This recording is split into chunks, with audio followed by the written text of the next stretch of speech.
Welcome to episode number 16 of Talking Mopars and part 2 of the 3-part series on the history of the Hemi. Also on deck today, we have Project Car of the Week, high-performance parts, and a fun listener story. If you are a Mopar enthusiast, then you are in the right place. Don't go anywhere. You're tuned into the best Mopar enthusiast-driven podcast on planet Earth. And I am your host, Chris Albrecht, better known as the Mopar Hunter. And this is Talking Mopars.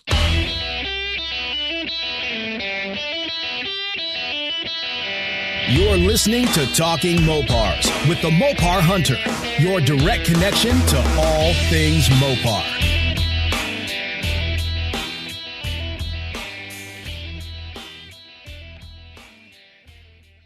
Welcome back to Talking Mopars. Last week's episode was part 1 of the 3-part series that we're doing here on Talking Mopars on the history of the Hemi. And on that first part, we talked about the first generation Hemi V8s. And today for part 2, we are covering what could possibly be considered the most legendary engine in the history of automobiles. That's right, folks, the legendary elephant, the 426 cubic inch Hemi. But first, we're talking Project Car of the Week, high performance parts, and we got a fun listener story. So before we jump into the show, I want to remind you to send me your stories, questions, comments, complaints, suggestions, and so on to me at chris@talkingmopars.com, or by leaving me a voice message that I can share on the podcast at my new number, which is 209-28-MOPAR. Okay? Enough messing around. Let's get this show on the road.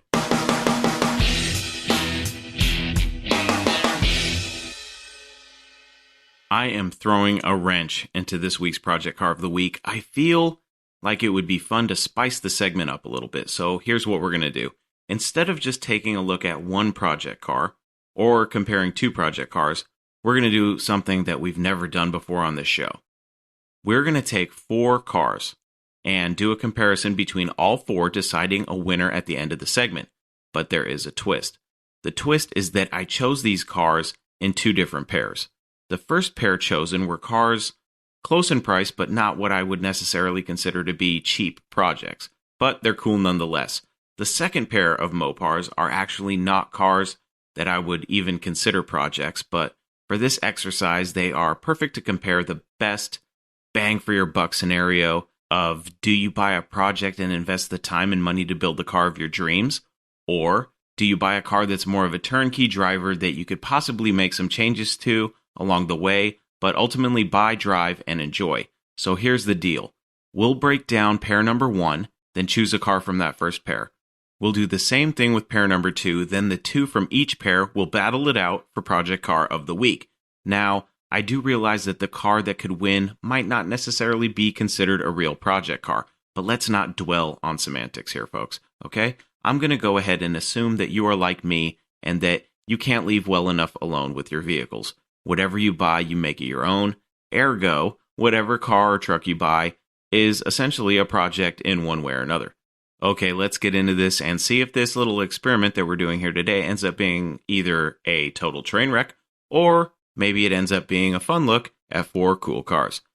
The first 2 cars we will be showcasing are definitely projects, so let's check out pair number 1, and then we'll get into pair number 2 after. The first car in pair number 1 is a 1969 Plymouth Roadrunner located in New Hampshire, posted on the Mopar Hunter Facebook page on Sunday, the 16th of February at 9:50 a.m. Here's the ad. 1969 Plymouth Roadrunner 383 4-speed runs, drives, $18,999, Sandown, New Hampshire. Manual 4-speed rebuilt with all new stuff, new performance clutch, shifter, etc. For sale, not trade, clean title. 1969 B5 Blue Roadrunner 383 V8, all rebuilt, has power steering, added from a donor automatic on the column Roadrunner. You can see the auto gear indicator still there, but this was a manual steering 4-speed Roadrunner from the factory. 8 3/4 posi rear, rebuilt 4-speed trans, new shifter, clutch, etc., and drive shaft. Real RM23 Roadrunner, came B5 blue with vinyl top and blue interior. Fender tag is missing. Solid project, $19,000. Starts, runs, drives, and stops. Have some parts to finish, like new headliner and some trim. No trades, thank you. Complete running, driving, stopping, new master cylinder, lines, and brakes. Alright, that was the ad. Before I get into the second car from pair number 1, I just want to say that that ad was very hard to read. I hate when ads are jumbled, and it seems like that. I mean, he has in here Roadrunner. You know what I mean? So it's like, proofread your ads. Okay, make sure everything is clear and concise. And one thing that I didn't see here is that the odometer claims to have 89,000 miles. So there's that too. But, oh, and one other thing. We don't call them posi traction rear ends in Mopars. We call them sure grips, okay? All right. So the ad is just, it's a mess, folks. I tried to decipher it as best as I could, and you pretty much get the drift. So the second car in pair number 1 is a 1969 Dodge Coronet Rt, posted on the Mopar Hunter Facebook page on Friday, the 21st of February at 9 a.m., and is located in Rhode Island. This is the ad. 1969 Dodge Coronet 440 RT, $18,000. I have for sale a 1969 Dodge Coronet 440 RT. The car is a true high-performance RT. It has a new rebuilt date-coded 440 HP motor and transmission for it. I also have the factory twin scoop ram air hood for it. The car needs to be restored. The body is in excellent condition and needs a little work. Interior is all there, needs a little TLC. Please email me with any questions about the vehicle. I have many other new parts that go with the vehicle, lost storage for the vehicle, and don't have the time to finish. So this car deserves to be completed. Please, serious inquiries only. $18,000 or best offer. Thanks for looking. Paul. Title status is clean. These are both pretty cool cars that are not complete rot boxes. However, both need a lot of love. But, at least they both have clean titles. That's a good thing. I like that the Coronet is an automatic in the console rather than on the column. If it actually is, in fact, a true RT, then that's pretty cool too and makes it, somewhat rare. It also appears to be T5 copper, which is a great color that you just don't see too often, and it's really nice. I like that it is mostly complete, and the only downside is the fact that it doesn't run and drive. It's possible that the seller is banking on the fact that the car is a solid, true RT. Of course, you'd have to verify that to prove it, but it's really hard to tell by the picture of the engine bay provided in the ad. But it does appear to still have a fender tag, and if so, I really wish that the seller would have taken a picture of it because that would have been really helpful into figuring out everything about the car. But it looks to have a tan interior with white bucket seats, and I think that's kind of a cool combo as well. It has a complete interior according to the seller, so that's a good thing. It comes with a date-coded rebuilt engine and also a rebuilt transmission, so that eliminates the need of having to hunt one down, assuming that they're both in good working order. Apparently, it also has a fresh air hood with the twin hood scoops, and that's supposedly included in the deal, so that's cool. It's too bad that it really doesn't run and drive. But, since it includes a rebuilt engine and transmission, you could really essentially have a cool, ratty Coronet relatively easily. So that's a positive. The Roadrunner, it does not have a fender tag, which sucks. But the good news is that it runs, drives, and stops. So, you know what I say about project cars that run, drive, and stop. That's a really good starting point. But the Roadrunner was originally B5 blue, which is also a great color, and it's also a 4-speed car, which is, definitely a positive. It appears that the interior will need more work than the Coronet, and that's unfortunate. But the Roadrunner's primered, which is kind of a bummer to me because I love to see original paint on cars like this. The Coronet appears to still retain its original paint, which earns some extra points in my book. These cars are both close in their prices, which, admittedly aren't cheap, as both of them are around $18,000. But after looking at them, I would have to choose the Coronet. I like the fact that the Coronet is allegedly a true RT, so let's just assume it's a real RT, and that it really does look like a solid project car that's in a color that I think is nice and not seen too often. That's that T5 copper color. I'm coming to the conclusion that the Coronet would actually make a cooler, ratty Mopar than the Roadrunner. I'm going to go ahead and choose the Coronet. The Coronet's moving on to the next round to battle it out with one of the next two cars. Pair number 2 are cars that are reasonably priced for what they are, and they're considerably nicer than the projects we just talked about. But only one of them will join the Coronet in the final showdown for this week's Project Car of the Week. So let's check out pair number 2. The first car in pair number 2 is a 1966 Dodge Coronet 500 that was posted on Wednesday, February 18th at 3 p.m. and is located in Pompano Beach, Florida. Let's take a look at this ad. 1966 Dodge Coronet 500, 572 cubic inch Hemi, breathtaking look, $33,000, Pompano Beach, Florida / Fort Lauderdale. 1966 Dodge Coronet 500 bucket seat center console car, 572 cubic inch Hemi motor, Indy cylinder heads, 738 horsepower, torque flight 727 transmission with reverse manual valve body, 8 3/4 rear end with Detroit locker, 323 ratio, front and rear disc brakes, original interior, Keystone classic wheels, all lights and gauges work as they should, all glasses in good shape, and windows roll up and down nicely. Very low mileage on engine, has between 70 and 80 psi of oil pressure and runs at 170 degrees, even on hot Florida days. An absolute joy to drive. The power and sound of this Mopar is absolutely breathtaking. $33,000. Title status is clean. The second car in pair number 2 is a 1968 Dodge Dart located in Bend, Oregon, and is not actually a Craigslist ad, but it is a car that I saw posted on the Mopar A-Bodies for Sale group on Facebook on February 10th at 6 a.m. Check out this ad. 1968 Hemi Dart, $45,000, Bend, Oregon. 572 Hemi. Mega block with Indy heads / rocker gear. CP pistons, Oliver rods, Callie's crank. Hemi 4-speed fresh from Brewers. Original Dana 60 Strange 410 Strange 4130 drive shaft. Original black interior, correct A100 seats and mounts. Has most of the correct Hemi clone parts. 6-point cage. Mini tubbed. Has black Hemi hood. Nice. And that was posted by Chris Storley on the Mopar A-Bodies for Sale page on Facebook. By now you've figured out that I chose 2 Hemi cars to represent the higher priced, but, overall nicer pair number 2 cars. I mean, it's only fitting, right? Especially on this episode where we're talking about the second generation of the Hemi. But it's actually just pure coincidence that I found these 2 Hemi cars, and I thought they fit perfectly with what I wanted to do this week, so that's how this came to be. But let's get into the cars. The Coronet is an absolutely gorgeous machine. The ad was great. I loved the ad. I mean, how could you not love it when the guy's selling you on 700 horsepower? You know what I mean? But you just can't go wrong with a big inch Hemi, with dual 4s sitting pretty on some Keystones.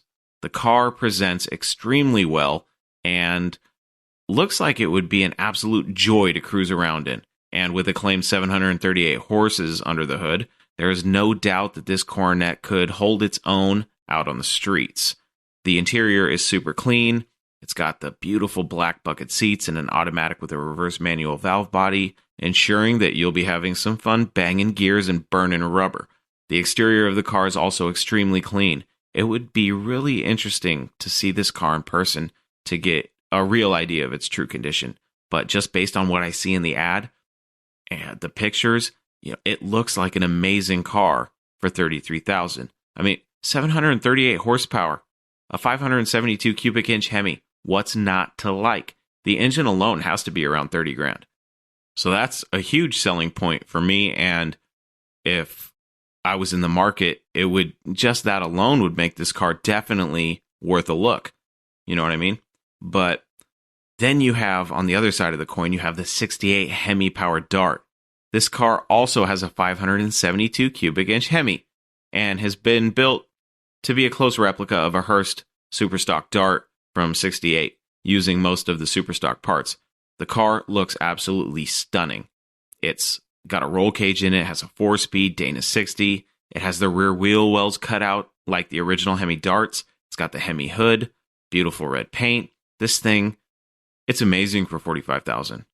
But don't get me wrong, I absolutely love the Coronet. But this Dart, even for a clone, or a tribute car, if you will, for a mere $45,000, that just seems like a bargain to me. And I like the Coronet, but it was pretty easy to choose the Dart over the Coronet for this, because even as much as I like the Coronet, there's just something about a Hemi Dart. And I don't know if it's because I'm biased because I have a Dart, or maybe it's because a Hemi Dart is one of my dream cars, but there's just something that just edged out that Coronet a little bit. And the Coronet is a beautiful car. If I was in the market to spend that kind of money, I'd look at both of them and determine which one is the better deal. But in this battle here between these two cars, I have to go with my heart, and my heart is with the Dart. So, the question now is, do you want a project car that you can restore or even turn into just a ratty Mopar to drive around and enjoy? Or do you want to fork out quite a bit more money and adopt someone else's very cool project? Here are my thoughts. To restore the Coronet properly, you'd probably spend more than the price difference between the Coronet and the Dart. $27,000 to put into the Coronet would put you in the same money as the Dart. And, just to clarify, it's the 69 RT Coronet from the first pair and the Dart from the second pair. Those are the two cars that are battling it out right now that I'm talking about. So, if you had the $27,000 and you put that money in the Coronet, you have a lot of room to work, but I don't think that you would get onto the same level as the Dart with $27,000. That's just my opinion. But I'm not sure you'd have quite as much of a cool factor as the Hemi Dart with the Coronet restored either. I do like ratty muscle cars, and I think the Coronet would make a great ratty muscle car if you were like, I don't have $45,000, I only have, $25,000. Then maybe the Coronet would be a better option for you, because then you could just get in it and, enjoy it as a ratty Mopar instead of worrying about the cost of restoration. But assuming the Dart is in very, very good condition, I think I'd rather fork out the extra money and get the Dart. But, that's just me. You could just buy the Coronet and have a really cool ratty Mopar and spend far less, and you still have a cool car. But for me, the winner of this little 4-car comparison was a pretty easy pick, especially since a 68 Hurst super stock Hemi Dart is one of my absolute dream Mopars. So, the winner is the 1968 Hemi Dart for $45,000. Of course, I have to ask you now, which one would you choose? All 4 cars are cool, but the Dart, for me, is just a stitch above the rest. And the price reflects that. It's $45,000. It was the most expensive car out of all 4. You guys know that I love ratty Mopars. So that's kind of why I wanted to throw this together, because a lot of people say, why buy that piece of junk when you can go buy a car that's already done for, maybe a little bit less than double your money or double your money. So I understand where they're coming from. And I agree, certain cars you probably would rather buy complete than have a complete project car that you're going to sink, $60,000 into, that's a $30,000 car when you're done. All 4 cars are really cool. When all is said and done, out of the 4, I believe the Dart to be the best overall buy. All hail the Hemi Dart.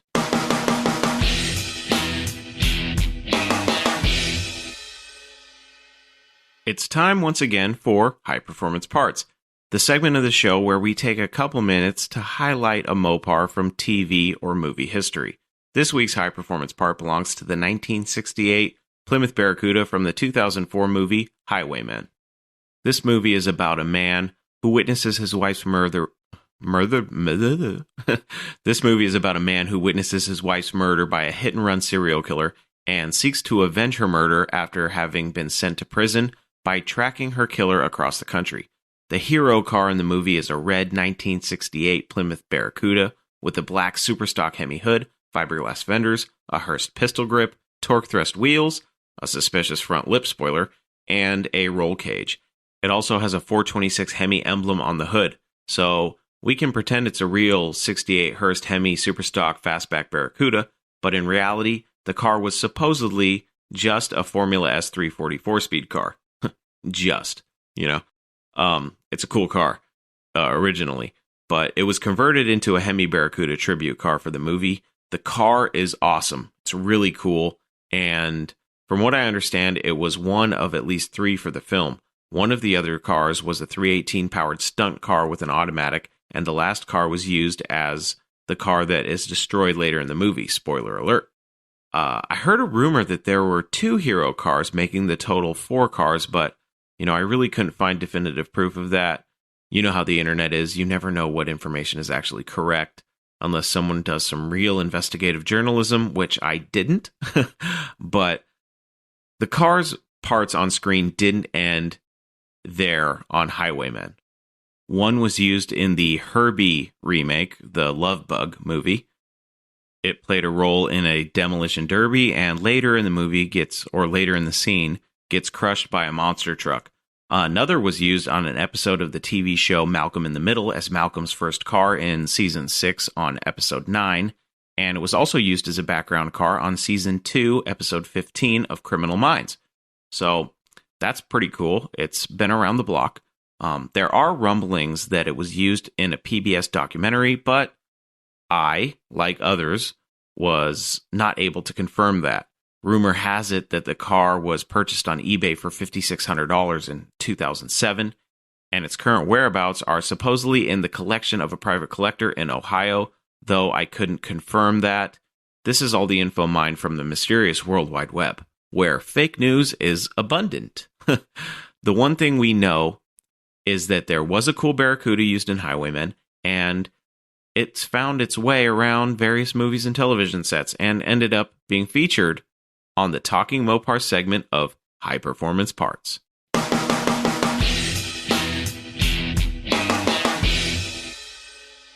This week's listener story comes to us from a guy named Eli about a car he got from his uncle. Here is Eli's story. Hey Chris, been listening to your podcast for a few weeks and love the podcast. Keep it up. Wanted to tell you the story of my 68 Barracuda I call the Mutt. It was my uncle's first car and had a swapped-in 318, and I always loved it. Back in 2001, it was involved in an accident, and my uncle decided it was time to redo the car. He liked the grille and hood of a 69 better than the 68, so while doing the body, it got the hood and grille swapped. He painted the car and then started on the interior. He also decided to finally swap the 318 out for a big block. So next he built a 440 and transmission to mate with it, and along with an 8 1/4 rear end with 391 gears. This is the reason I call the car a Mutt. The drivetrain was installed, but the car was never finished, and for the next 15 years, it always seemed like something got in the way of him finishing the car, until he got so beat up about it, he considered selling the car. One day he called me, and knowing I was fond of the car, asked if I would be interested in it. He said he would make me a deal if I promised to take him for the first ride in the car once it's finished, I could have it. I was blown away. I got it home in November and basically didn't sleep for 4 months. When it was done and ready to drive, I called him. He came over and we took the Barracuda for an eventful, fun, and tearful first drive. First time it's been on the road in 16 years. It has a million stories since then, but I just wanted to share how I got started on A-bodies and my love for them. Keep up the good work and thank you. Mopar or no car. Sincerely, Eli. Hey Eli, thanks for sending in your Mopar story.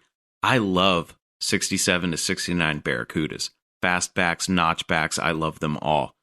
You are a lucky guy to have one. Your uncle sounds like a really cool guy, and it's clear that he saw that you liked the car enough to actually give it to you. I think it's great that you dedicated 4 months to get the Barracuda running and driving so that you could give your uncle a ride in his old car. What a great story. That was, a long 16 years that Barracuda had to wait before it saw the road again, but thankfully it sounds like it's in good hands. A-bodies make great Mopar project cars, and they're starting to come up in value, so it's good that you have one now. Thank you for your kind words about the podcast. I'm glad you enjoy it. I love hearing that from listeners, that they love the podcast and that they're listening every week. And absolutely, Eli, it is Mopar or no car. Thanks for sending in your story. That's the listener story for this week. And if you want to hear yours on this show, email me your story at chris@talkingmopars.com or call and leave me a message on my phone number. It's a phone number for my voicemail, and if you leave me a message, I'll share it on the podcast. All you got to do is dial my new number and leave a message. It's 209-28-MOPAR.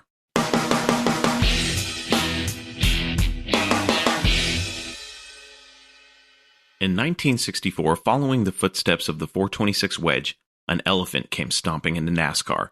Its nickname derived from its massive size and massive power. The 426 race Hemi was definitely the contender that the underdogs at Chrysler needed to become the heavyweight champion of NASCAR. Chrysler's intention with the 426 Hemi was to win the 1964 Daytona 500. During initial track testing, the race Hemi managed to propel a 64 Plymouth to a blistering 180 miles an hour, which, at the time, was unheard of. In fact, the Hemi was such a capable beast that the 1964 Daytona 500 saw the Hemi take first place, with the first place bragging rights being issued to none other than the king himself, Richard Petty. How's that for flexing your muscle? The Hemi-powered Pentastars were breaking speed records and shattering the championship dreams of the competition.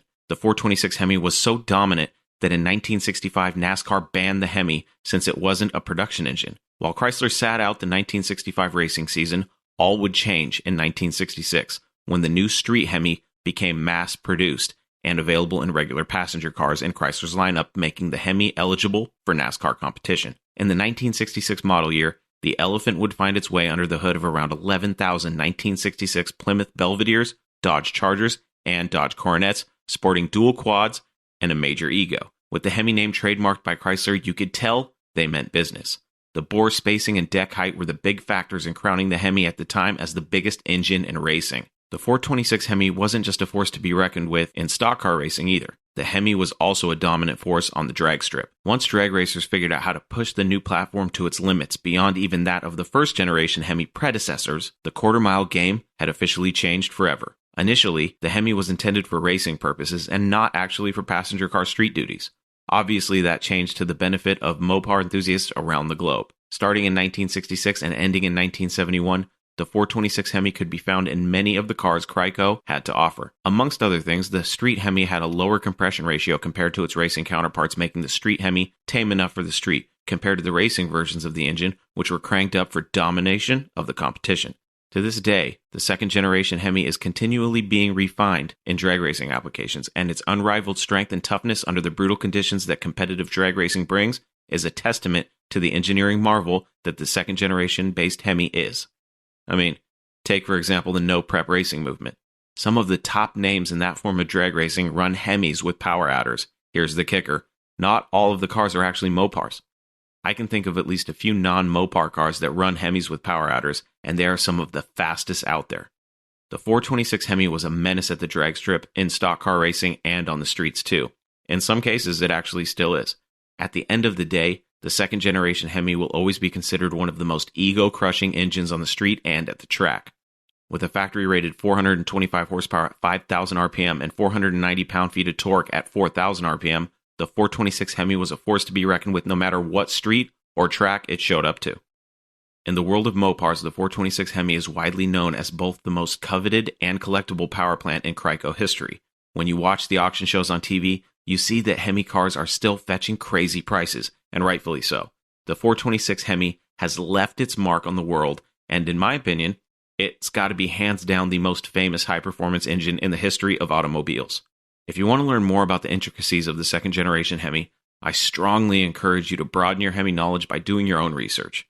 There's just so much information out there on not only the history of the Hemi, but the technical aspects of it, that if you are interested in the subject, the amount of information that's out there to consume is going to keep you busy for a long time.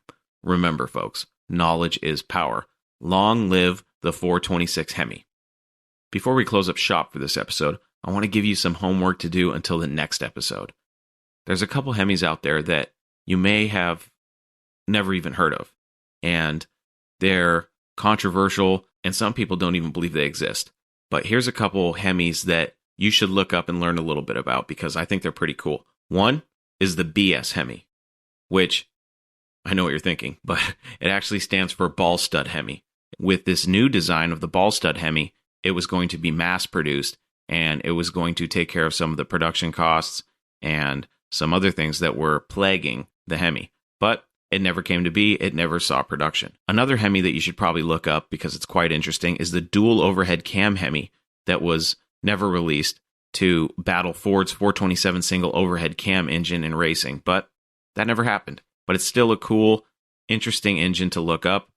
There's some information out there about it. You should also take a look at what a lot of Mopar enthusiasts don't even believe was ever a real thing, and although it was in development, it never made it to production, and that is the 440 Hemi. Yes, there was a 440 Hemi that was in development, but it never actually made it to production. So when someone says their uncle had a 440 Hemi, you know he's full of it. And lastly, did you know that there was a twin spark plug Hemi long before the 5.7 Hemi was even a thought? Go look that one up. That one's pretty cool too. I'm actually going to do an episode in the future about these unknown Hemis and the mythical Hemis. But for now, you should go check them out for yourself. Also, I should mention that a very important figure in Hemi history was intentionally left out of this episode, and that figure is someone who I talked about on the Little Red Express episode, and that's the godfather of the Hemi, Tom Hoover. I'm going to do an episode about him in the near future. He was a very important person in the Mopar world and definitely helped change the history of the brand as an engineer for the company during his tenure there. But more on Mr. Hoover in another episode. I think he's important enough that he deserves his own standalone episode, and we're going to do that in the future. So that wraps up part 2 of the history of the Hemi. Tune in next week when we bring things into the modern era and talk the 3rd generation Hemi. This is where things get really interesting and where the game changes once again. That's one thing that I think is amazing about the Hemi history is, the 3 different phases it has gone through and the evolution of the Hemi and where we are today and how crazy the engine is today. We're going to get into that next week, so stay tuned.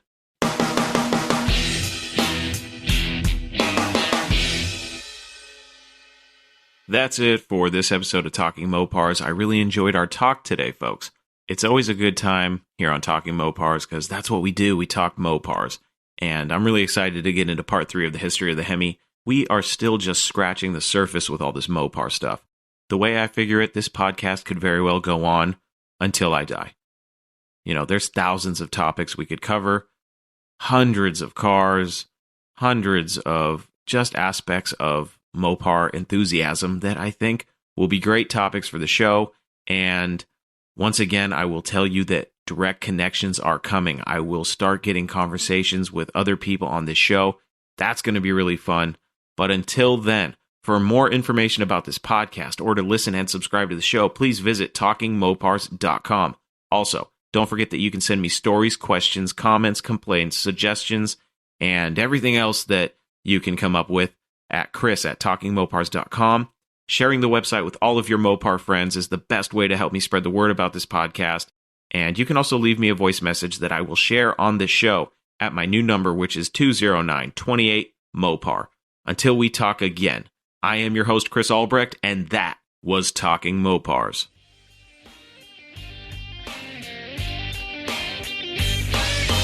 Thank you for listening to Talking Mopars, your direct connection to all things Mopar. Until next time, remember, no Mopar left behind.